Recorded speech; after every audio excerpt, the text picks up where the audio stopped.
चारों पुरुषार्थ धर्म, अर्थ, काम और मोक्ष देने वाला कहा गया है।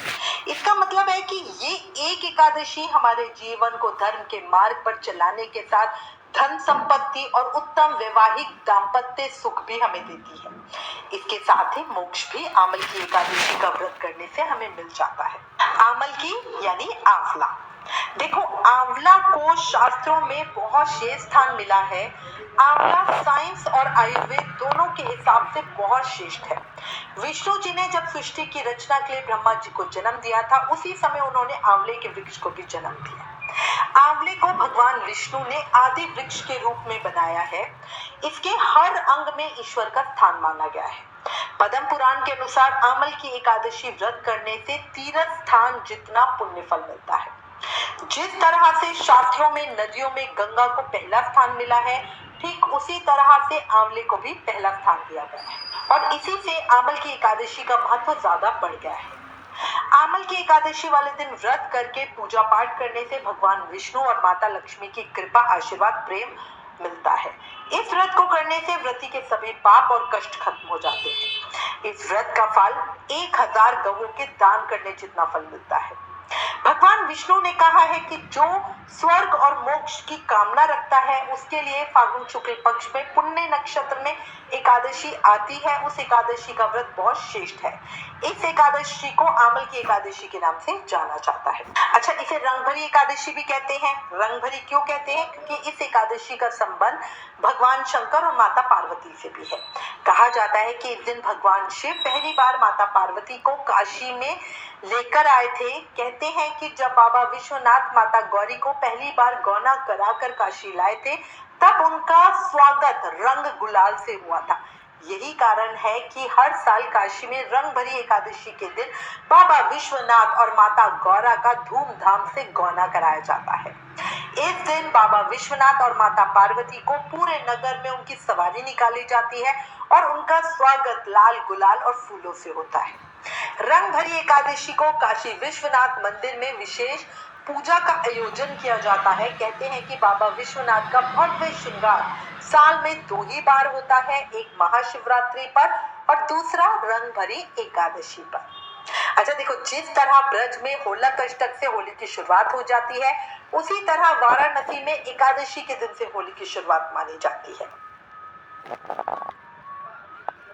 अब आपको आमल की एकादशी की पूजा विधि बताती हूँ। जो एकादशी व्रत नहीं करते, उन्हें भी एकादशी व्रत की पूजा जरूर करनी चाहिए। एकादशी की पूजा करने और कथा सुनने का विशेष फल होता है। आमल की एकादशी व्रत भगवान विष्णु के परशुराम स्वरूप को समर्पित होती है। आमल की एकादशी में आंवले का विशेष महत्व होता है। रंग भरी एकादशी एकमात्र ऐसी एकादशी है जिसका संबंध भगवान विष्णु के अलावा भगवान शिव और माता पार्वती से भी है। इसलिए इस एकादशी में हम 3 चरण में पूजा करते हैं।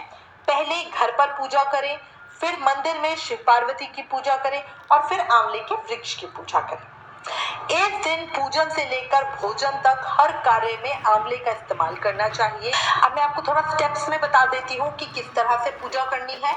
तो देखो, आमल की एकादशी का व्रत हर एकादशी की तरह ही दशमी से ही शुरू होगा। दशमी को एक समय दिन में ही भोजन करना, सूर्यास्त होने के बाद अन्न नहीं खाना, रात को ब्रह्मचर्य का पालन करते हुए जमीन पे सोना। अगले दिन सुबह ब्रह्म मुहूर्त में उठें, अपने जो भी रोज के नित्य कर्म है वो करके स्नान आदि करें। आमल की एकादशी पर आंवले का उपटन यानी आंवले को बारीक पीस कर शरीर पर लगाकर नहाया जा सकता है। बहुत अच्छा होता है, स्किन बहुत अच्छी हो जाती है। अगर ये नहीं कर सकते तो आंवले के रस को पानी में डाल के फिर नहाएं। इसके बाद साफ कपड़े पहने, पूजा में काले नीले कपड़े नहीं पहने।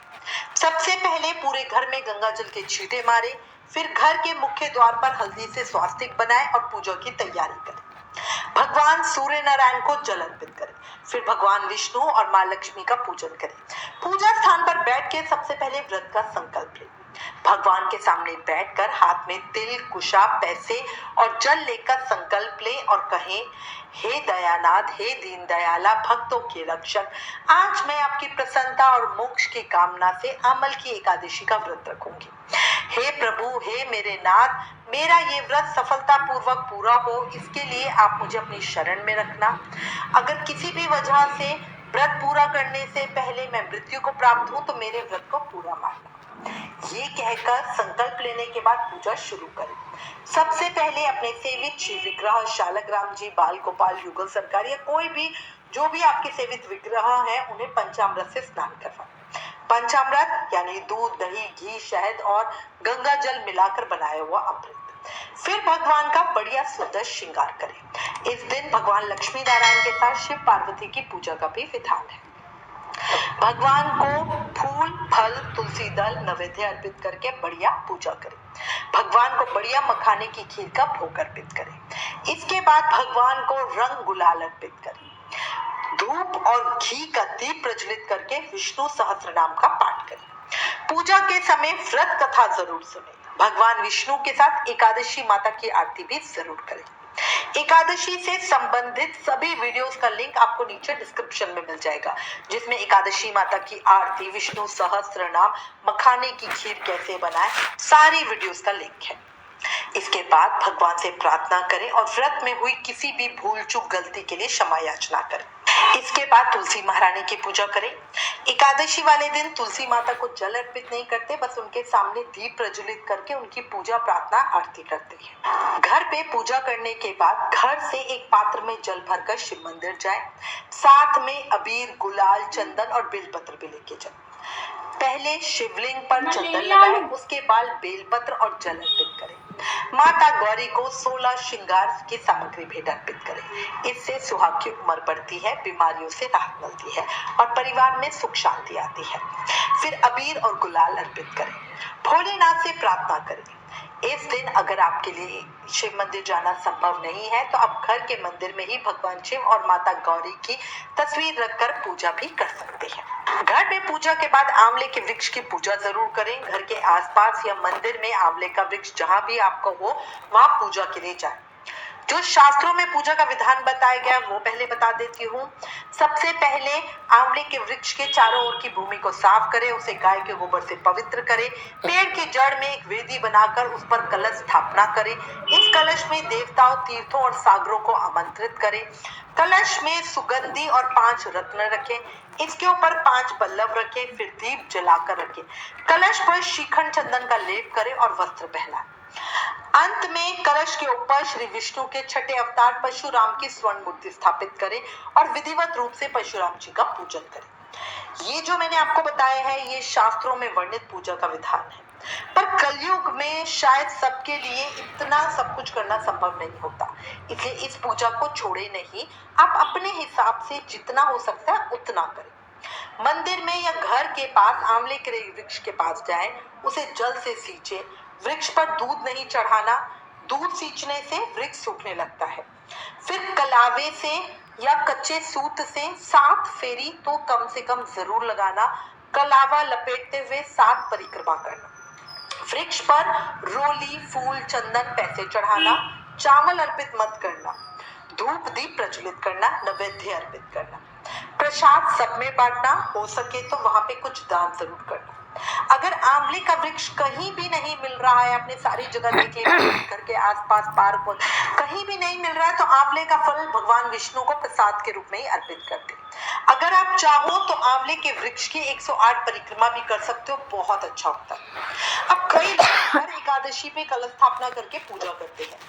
आंवल की एकादशी पर कलश स्थापना आंवले के वृक्ष के नीचे करनी चाहिए।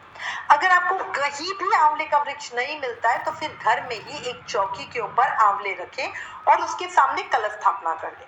पूजा के बाद चौकी वाले आंवले जो आपने रखे हैं पूजा के लिए, वो पास के विष्णु मंदिर में अर्पित कराएं। इस दिन आंवले का दान बहुत अच्छा कहा गया है। देखो, इस तरह हो गई सुबह की पूजा।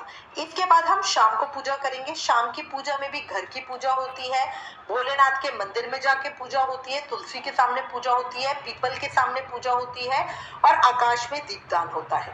रात में एकादशी का जागरण होता है। ठीक है, तो प्रभु का स्मरण करते हुए आप कितनी भी देर तक उठ सकते हो।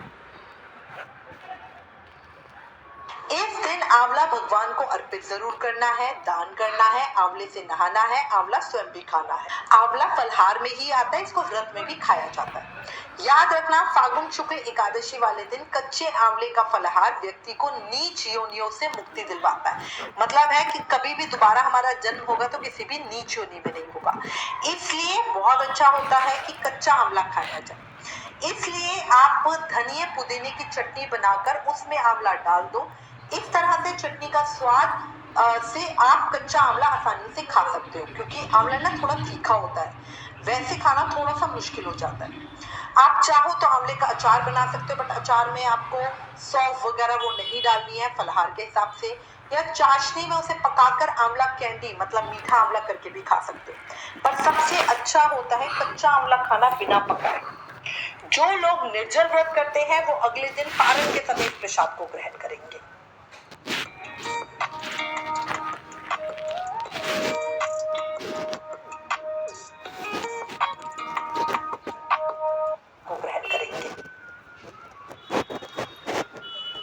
द्वादशी के दिन सुबह स्नान करके भगवान विष्णु के पूजा करने के बाद ब्राह्मण को भोजन करवा के दक्षिणा दे।